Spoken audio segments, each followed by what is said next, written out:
নিশ্চয়ই একটা অভিজ্ঞতার মধ্যে দিয়ে আমার কাছে আমি এক্সপেরিয়েন্স হিসেবে বলি, হয়তোবা মানুষের লাইক ডিসলাইক একটা বিষয় আছে। আপনি আমাকে পছন্দ করতে পারেন আবার নাও করতে পারেন, এটা আপনার ব্যক্তিগত ব্যাপার। আমি যেটা মনে করি যে অনেকে চায় না যে আমি ন্যাশনাল খেলি, বা অনেকে চায় না যে আমি আবার কামব্যাক করি, অনেকে চায় না যে আমি ভালো খেলি, বিপিএল দল না পাই বা প্রিমিয়ার লিগ না পাই বা কোথাও না খেলি। বাট একটা কথা কি ভাই, আপনার রিজিক আল্লাহর কাছে।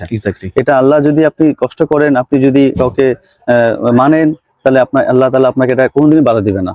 সো আমি সবসময় বিলিভ করি আল্লাহর উপরে, আমি আল্লাহর উপর ছেড়ে দিয়েছি যে তুমি যা প্ল্যান করছো, তুমি যেটা মনে করছো আমি অবশ্যই করবো।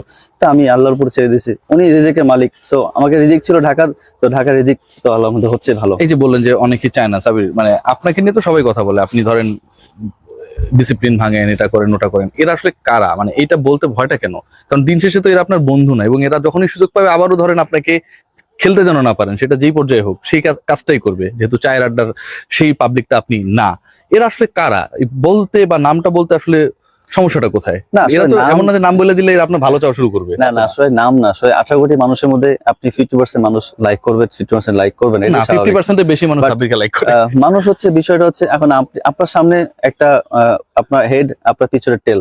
তো এই হেড এন্ড টেলের বিষয়টা আমি আসলে খুবই শক যে মানুষ তাড়াতাড়ি চেঞ্জ হয়ে যায়, মানুষ খুব তাড়াতাড়ি চেঞ্জ হয়। এরা কারা? এটা আসলে ভাই আমি বলতে যাচ্ছি না, বাট আমার কাছে মনে হয় যে এটা আমার কাছে সিক্রেট থাক। আচ্ছা, আমি চাই যে এই বছরটা ভালো খেলি, দেন ইনশাআল্লাহ যদি কোনো সমস্যা, জাতীয় দল ম্যানেজমেন্টের সাথে বিভিন্ন ভাবে জড়িত থাকে বা না, আসলে ম্যানেজমেন্ট তো সবাই ম্যানেজমেন্ট। আমি যদি কাউকে জিজ্ঞেস করি ভাই আপনি কে, আমি কোচ। আমি কে, আপনি সহকারী কোচ। আপনি কে, ভাই আমি হচ্ছে বিসিবির লোক। তো অনেকভাবে আমাকে ডিমোটিভেট করে, অনেকভাবেই আমাকে, যেমন আমি লাস্ট এনসিএল খেলতে পারিনি, একটা নির্বাচক বলেছে যে আমি টি10 খেলে এসেছি, আমাকে 2 ম্যাচ বসে রেস্ট দিক। আমি বুঝি না আসলে টি10 এর সাথে ন্যাশনাল লিগে কি স্বাদ, আসলে আমার কোনো আইডিয়া নাই। এনসিএল আমাকে নেয় নাই, মানে আমি ইউকে তে 6 মাস খেলেছি রেড বল, যে বলে আমি বাংলাদেশে খেলবো এনসিএল, সেটা প্রিপারেশন নিচ্ছে, প্র্যাকটিস করছি, ফিট আছি, ইউএ টেস্ট দিছি, অল গুড ভাই। তারপরেও নাই। আমাকে প্রশ্ন করছে তুই লাস্ট 2 বছর তুমি কি করেছো? ভাই লাস্ট 2 বছরে কেউ পারফর্ম করে না রাজশাহী। যদি কেউ করতো আমরা চ্যাম্পিয়ন হইতাম, আমার 6 নাম্বার হইতাম না। বাট এট দ্য সেম টাইমে লাস্ট 2 বছরে ভাই আমি আর সাব্বির হোসেন রান করছি রাজশাহী ডিভিশন হয়ে।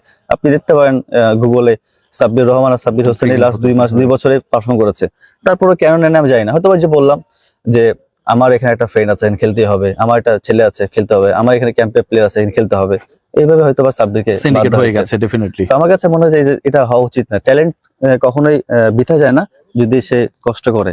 তো আমি কষ্ট করছি ভাই, বিপিএল চান্স পেয়েছি, ভালো খেলছে আলহামদুলিল্লাহ। এখন পর্যন্ত দোয়া করবেন যেন আমি শেষ করতে পারবো। শেষ পর্যায়ে সাব্বির 33 বলে 82, 9টা ছক্কা, শুরুতেই বলছিলাম 3টা 4 ছক্কা মারতে আপনি পছন্দ করেন। আমাদের প্রিয় তামিম ইকবাল বলেছেন যে বাউন্ডারি গুলো ছোট, কিন্তু সাব্বিরের আসলে ছক্কা গুলো হচ্ছে গ্যালারি আছে ওদিকে চলে যায়। সাব্বির আর কয়টা বল পেলে আসলে আপনি সেঞ্চুরিটা করে ফেলতে পারতেন?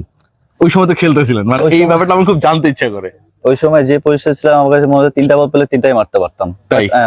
এটা হয়তো বা 35 বলের মধ্যে সেঞ্চুরি হয়ে যেত। এটা আমার কনফিডেন্স ছিল যে আমি 3টা বল যদি পাইতাম হয়তো বলারও ভালো বল করতে পারতো, বাট 7-8টা বল পেলে হয়তো আমি 3টা, মানে বিফোর 40 বলস আপনি সেঞ্চুরি করতে পারতেন। মানে ওই সময় যে টাইমিংটা হচ্ছে, যে সময় আমি ওই সময় যে কনফিডেন্স ছিল ভাই, মনে হচ্ছে না যে মিস করে ফেলেছেন? মানে আরেকটু আগে নামলে অন্যরকম হতে পারতো। বাট আমার কাছে মনে হচ্ছে আমার এটা সেকেন্ড ম্যাচ, আমি নিজেকে একটু সময় দিয়েছি, 12টা বল খেলেছি, নিজেকে সময় দিয়েছি।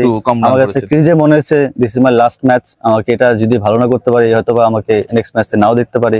বাট আমার কাছে মনে হচ্ছে যে আমি চিন্তা করছি ভাই, এটা আমি যদি এখান থেকে না বেরোতে পারি তাহলে আমার আর ক্যারিয়ার হওয়ার দরকার নেই, ক্রিকেট প্লেয়ার হওয়ার দরকার। আমি যে কনফিডেন্স শেছিলাম লঙ্কা টি10 থেকে, 3টা ম্যাচ খেলিনি, তারপরে এসে যে কামব্যাক করেছে, এটা পরে আল্লাহর gift. Thank you so much Sabbir Rahman. আপনার জন্য তো অনেক শুভকামনা, একই সাথে আপনার নতুন যে শিশু 8 মাস বয়স তার জন্য, এবং আপনার ফ্যামিলির জন্য, আপনার ওয়াইফের জন্য, যারা আসলে আপনাকে সাপোর্ট করেছে এই খারাপ সময়টাতে। অনেক ভালো থাকবেন, আপনার জন্য অনেক শুভকামনা। আপনি কিন্তু বাংলাদেশের মানুষ প্রচন্ড ভালোবাসে। থ্যাংক ইউ, প্রতিদান দিতে হবে। ভালো থাকবেন। Thank you.